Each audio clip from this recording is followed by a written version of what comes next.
Olá, meus queridos alunos da Unidade 7 Guadalupe Instância, em especial os meus 8º anos. Tudo bem com vocês? Eu espero que sim. Olha só, nós estamos hoje aqui para trazermos a correção da atividade de vocês, a atividade 2, da aula 2. E essa atividade, embora a gente tenha deixado lá o gabarito para vocês, mas eu acho que é uma necessidade de conversarmos um pouquinho acerca dessas questões, certo? Então a gente vai lá para a questão número 1, onde diz o seguinte: constitui uma identidade cultural que vai além das diversidades entre localidades, entre nações ou países. É mais ampla a identificação cultural de uma pessoa ou de um povo. Essa afirmação refere-se, a resposta lá correta foi assim, só falando sobre civilização. Gente, quando a gente fala em civilização, tem muita coisa que vai ser abordada, na verdade. Quando a gente fala civilização islâmica, cada uma das civilizações estão em países diferentes, tem costume diferente, tem valores diferentes, tem uma identidade cultural diferente da outra. Se a gente fala na civilização negro-africana, eles também têm uma cultura diferente, têm um processo de formação diferente, que vai identificar cada uma das civilizações. A civilização egípcia, cada um desses povos que estão lá, eles têm o seu modo de vida, sua cultura diferente. E quando a gente fala nessa civilização, ela vai depender muito, vai ser influenciada muito pelo colonizador, vocês podem ter certeza. Nessa relação a gente não vai ter assim oriental e ocidental, é mais voltada para o processo de formação dessas pessoas, certo? Então a civilização ela vai estar independente da nação onde ela está inserida, no continente onde está inserida, independente da cultura, ela tem uma identidade cultural, uma identidade muito forte e uma diversidade também entre as localidades e entre culturas, são povos diferentes. A gente não pode comparar, por exemplo, a civilização negro-africana com a civilização islâmica, são dois tipos de civilizações, são povos que estão inseridos em um determinado país, numa determinada nação, com modo de vida, com culturas completamente diferentes, certo? Então, a resposta correta para é civilização, que está associada a toda essa definição que vem aí dentro desse conceito. E observe o seguinte, a segunda questão, quando ela fala na civilização ocidental, é herdeira dos antigos gregos e romanos. Dos gregos recebeu principalmente a filosofia, dos romanos o direito ao alfabeto latino, assinala a alternativa com o continente de origem da civilização. A própria questão em si, ela já deixa bem claro. Grécia, Roma, não é? São dois locais que estão inseridos dentro da Europa.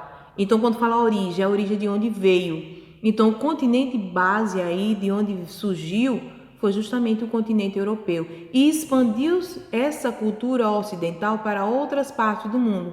Nós sofremos a influência da cultura ocidental porque Portugal é um país da Europa, então nós sofremos com a influência de países do continente europeu. Então essa cultura ocidental ela vai a partir do processo de formação do colonizador. Ela não vai seguir aquela linha entre a relação Ocidente e Oriente, que eu até coloquei lá na videoaula, a partir do meridiano de Greenwich. Não. A gente tem que associar ao processo de formação do colonizador, certo? Vamos lá para uma outra questão? E aí a gente vem para a terceira questão, tomando como base o conteúdo abordado sobre as civilizações e o desenvolvimento do sistema de saúde pública, identifica a alternativa correta com 5 países que adotaram o Sistema Universal de Saúde. Quando a gente fala em sistema de saúde pública, é o SUS aqui para nós, certo? Esse Sistema Único de Saúde. Aí você me diz assim, Karina, eu pensei que era só no Brasil que tínhamos o SUS. Não. Esse sistema de saúde única, ele se expande para outras partes do mundo. Em especial, na apostila de vocês, nós destacamos a Austrália, o Reino Unido, Canadá, França e Brasil. E fizemos um paralelo, fizemos uma análise entre os países. Então, estava bem claro na apostila quais seriam esses países que abordamos, certo? Tanto na videoaula quanto no material de vocês, que a gente mandou como anexo aí na apostila. Então, esses países eles abordam. Agora, o que vai diferenciar? Cada um desses vai administrar de uma forma diferente. Alguns vão descontar do dinheiro, uma certa parcela do dinheiro da população.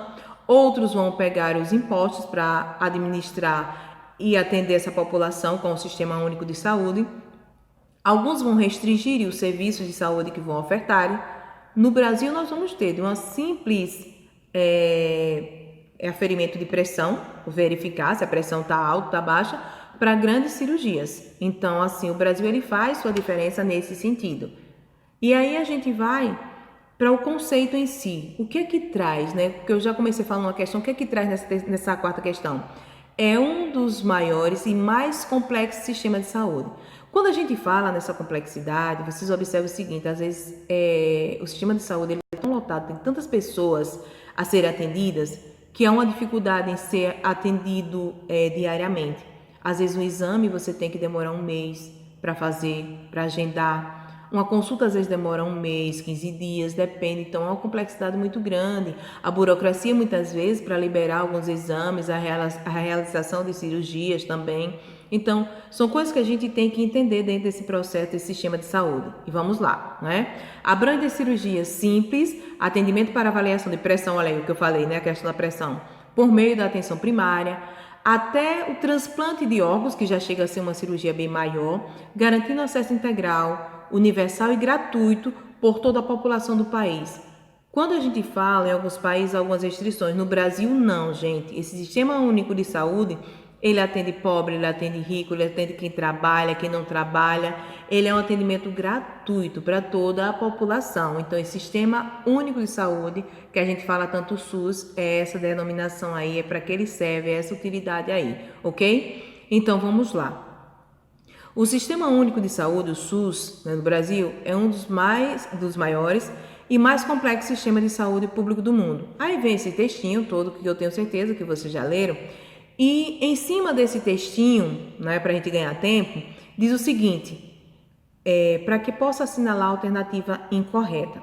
E em uma das alternativas que estava lá, ele dizia o seguinte, que o Brasil ele atende apenas a população que trabalha, tem direito a esse acesso. E não é verdade. Eu acabei de dizer para vocês que o Sistema Único de Saúde, ele atende toda a população, rica, pobre, quem precisar. Quem trabalha, quem está desempregado, não tem restrições. Então, é incorreto afirmar que só quem trabalha é quem tem direito ao SUS no Brasil, certo? Então, que fique bem claro que a alternativa incorreta é essa, que diz que o direito assegurado é só para quem trabalha. Isso não procede, certo, meus amores? E uma outra questão.